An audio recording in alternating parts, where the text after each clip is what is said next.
Hey everyone, now that I've read over your outlines for your proposals, I wanted to provide some support early on in class about types of research designs that you may want to think about for your research proposal. We'll be going over some of these topics in assignments in class, and you'll read about them in your textbook.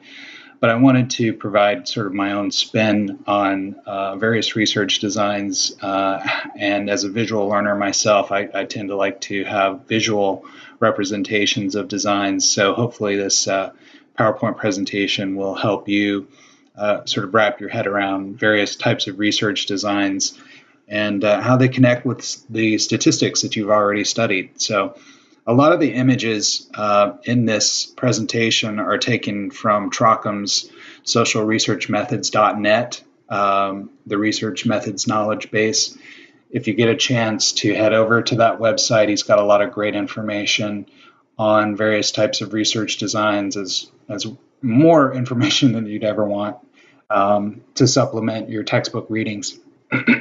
So basically, the way this presentation is set up is that there are three types of research designs, broadly speaking, and you can think about it in terms of a decision tree that you want to make. The most important consideration in selecting a research design is whether or not you have control over random assignment to conditions.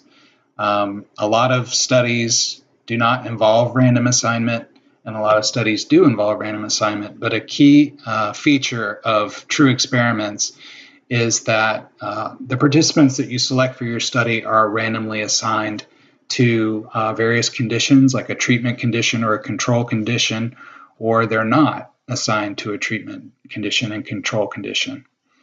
If the answer is no to random assignment, then you have to take the next step. And there are some cases where, although you cannot randomly assign folks to conditions, you're still manipulating an independent variable. And in that case, you're conducting what's called a quasi-experiment. And if there is really no assignment to conditions at all, then there are various forms of non-experimental designs. And I'm going to cover sort of the basics of each of these three types of designs. The first type of design is called non-experimental. We tend to think of qualitative research in general as non-experimental in design. And IO psychologists use case studies, they use archival studies, they go into companies and perform naturalistic observation, for example. They may engage in interviews and focus groups with employees. And all of this qualitative research is very important, but it's what we would refer to as non-experimental in nature, because the researcher does not have direct control over any of the variables he or she may be interested in. Another type of non-experimental research, which is very popular in IO psychology, is called correlational research, particularly regression. And in this case, the researcher is measuring the strength of the relationship between variables. You remember this from our stats class.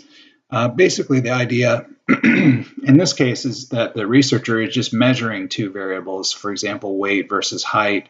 You can see a scatter plot presented here that sort of shows the positive relationship between height and weight. Correlational research is again popular in IO psychology, particularly regression, in the use of surveys, asking employees to fill out various surveys that may try and correlate, for example, their level of engagement with job satisfaction, for example. So you have a variety of variables that the researcher does not have control over, and he or she is just looking at the strength of the relationship between those variables. And it's a type of design that you can use in your proposals. Again, it's a very common form of research in IO psychology, particularly early on when you're studying a research topic and you don't quite yet have a sense of where you'd like to go with experiments. Often you will start with correlational research.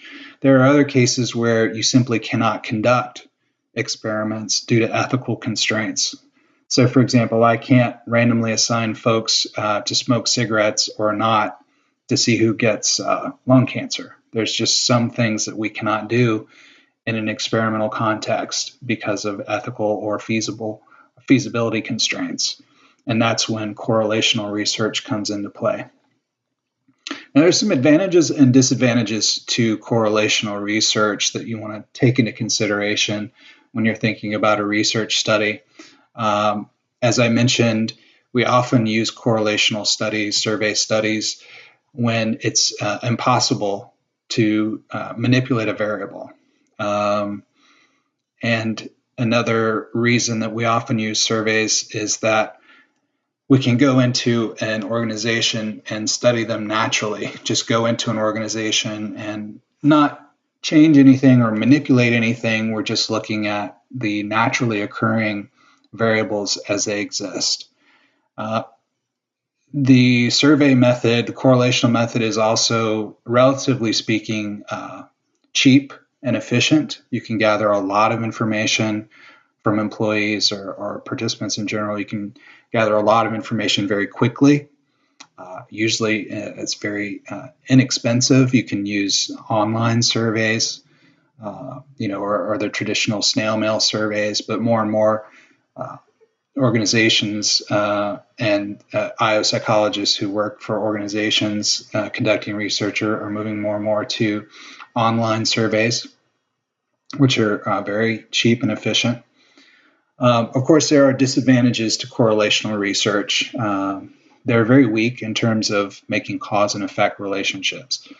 The reason that they're weak is because you can't control extraneous or outside variables that may be influencing people's responses, their behavior when they fill out those surveys. And even when you do find a relationship, say, between engagement and satisfaction, you don't know the direction of causality. Is someone who's engaged satisfied? Is someone who's satisfied engaged? You don't really know. So again, correlational studies are great when you're first starting out a research topic and you just want to figure out the strength of the relationship between variables that you're interested in, or in those cases where it's just not ethical or feasible to conduct experiments. Now we can take a look at the advantages and disadvantages of experimental designs. If you really want to get a strong causal argument that X causes Y, you have to rely on experimental designs. And the experimental designs also allow the researcher to have precise, as this says, precise control over variables. Often experiments are performed in a highly controlled laboratory environment, or in some cases, experiments are conducted out in the field. On the other hand, the disadvantages of experimental designs is that they are often artificial. If you ask employees to come into a controlled lab, for example, it may not simulate the conditions that they experience in their daily work environment. And of course, some experiments are simply not ethical and cannot be conducted. So there's many situations where you just can't use an experimental design. And it depends on your research topic, of course.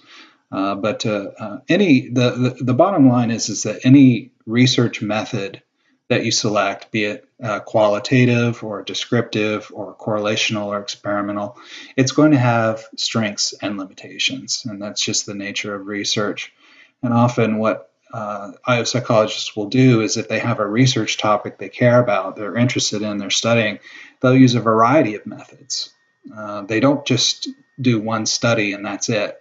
They may start with a qualitative study to sort of explore the themes, the general themes, or a case study. And then they could be moved to a correlational study to get a better sense of the statistical relationships between variables. And then from a correlational study, they may then be ready to generate an experiment. So in your proposals, what I'd like you to think about is either a correlational design or an experimental design. So I'll spend some more time here discussing a couple of experimental designs that are the most common types of experimental designs, and there are more complicated designs out there, but I just don't have enough time in this video to cover them. If you want to think about a more complicated experimental design for your proposal, just let me know. One way to talk about experimental design is in terms of notation. And again, as myself, as a visual learner, I prefer sort of symbols and figures and graphs and those sorts of things that help me understand how things work in a design. And one way we do this is through design notation.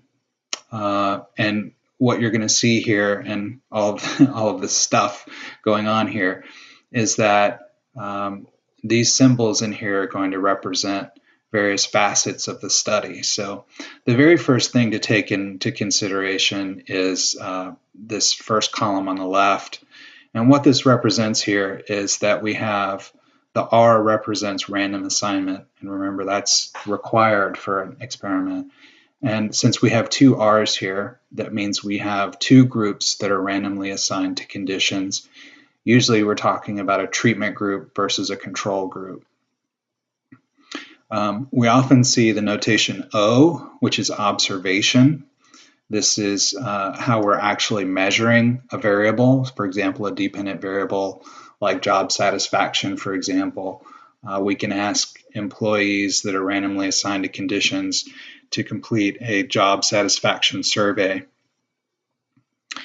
X is typically called a treatment. And in this case, what's going on here is that our treatment group receives the treatment and our control group does not receive the treatment. That's why this is blank. And so a treatment in the context of IO psychology could be, for example, a training program. One group of employees is randomly assigned to attend a 2-week training program, and the other group of employees does not complete the training program. And then over here we have the final phase where the two groups are then observed again on whatever that dependent variable is. So you can see that you can think about this as a passage of time where you have first folks are randomly assigned to two groups, then they're observed in a pre-test, then the treatment group receives the treatment and the control group does not receive the treatment, and then they're observed again. So that's a type of experiment that I'll get into here in a little bit. But the idea with design notation is it helps you sort of visualize the process, what's going on from from time 1 to time 2 to time 3 to time 4. So what I'm going to do is take a look at a couple of specific true experimental designs, and these are just for two groups. Again, there's much more complicated designs out there. You can have what's called factorial designs. You can certainly have 3 or more groups that you're comparing. But the more complicated the design is, the more complicated it gets in terms of data analysis. And although we're not analyzing any data in this class, it's always a good thing to keep in mind when you're thinking about proposals and designs is in terms of, okay, how would I actually analyze this data that I'm collecting? So that's why I've kept it to a couple of 2-group designs just to keep things manageable. Before we get to true experimental designs, I do want to briefly cover what's called a quasi-experimental design. There are cases where you want to conduct an experiment, but for whatever reason, you cannot randomly assign your participants to conditions. And that's why we have the N notation here, which means non-random, non-equivalent design. This is basically when we have pre-existing groups that we want to study. So for example, let's say we have, we're studying a company and we're interested in job satisfaction, and for whatever reason, we have a company that's on the East Coast and we have a company that's on the West Coast, or an East Coast division versus West Coast division, and you're interested in job satisfaction. And for whatever reason, you can't randomly assign folks to your treatment or control. You have to use pre-existing groups. There may be ethical reasons why you have to use pre-existing groups as well. In educational psychology, in the context of educational psychology, often researchers will go into pre-existing classes and have a treatment versus control in a pre-existing class. So again, the idea with a quasi-experimental design is that there is an experimental element, meaning that one group is receiving a treatment and one group is control. But because you're not randomly assigning them to conditions, there may be differences between these two groups that you're not taking into account, which means it's a quasi-experiment. So there are, as I mentioned, situations in the context of IO Psych where a quasi-experimental design would make sense if from a feasibility perspective or an ethical perspective, you cannot engage in random assignment, but you still have the ability to manipulate your independent variable. The true experiment is the strongest design in terms of making cause-effect relationships. It's also, of course, the most challenging design to pull off relative to the other conditions. Not only do you have to randomly select your participants, you then have to have the ability to randomly assign them to conditions. And if you have that ability to engage in random assignment to conditions, then you want to opt for a true experimental design because you, again, have the strongest cause-effect inferences. There's two of them that I'll cover here briefly that you can think about for your proposal. And again, there are more complicated experimental designs out there, factorial designs, multi-group designs, time series designs, all kinds of great designs that are out there. But for the purpose of this demonstration, I just wanted to focus on a couple of two-group designs. The most basic type of true experimental design is called a post-test only randomized experiment. Here we have two groups of participants that were randomly selected and then randomly assigned to conditions. One group receives some sort of treatment, for example, a training program, and the other group does not. And then the two groups are then observed. So, for example, a training program on, let's say, oh gosh, I'm blanking on an example here that's not too closely related to your projects. A training program on workplace safety or not, and then later they are observed on the number of accidents in their department. So that's the idea that the treatment is having an effect. The important idea here is that when you randomly assign folks to conditions, you cancel out any individual differences between the two groups. So the only explanation that's left behind is the treatment. That has to be what's causing the difference between the two groups. So this is the simplest version of a true experimental design. Now, one of the issues that comes into play here with a post-test only design is that even though you've randomly assigned folks to conditions, you may not be entirely sure that they are actually equal before the experiment or the treatment takes place. One way to get around that, and a better design if you have the time and the resources, is called a pre-test post-test control group design.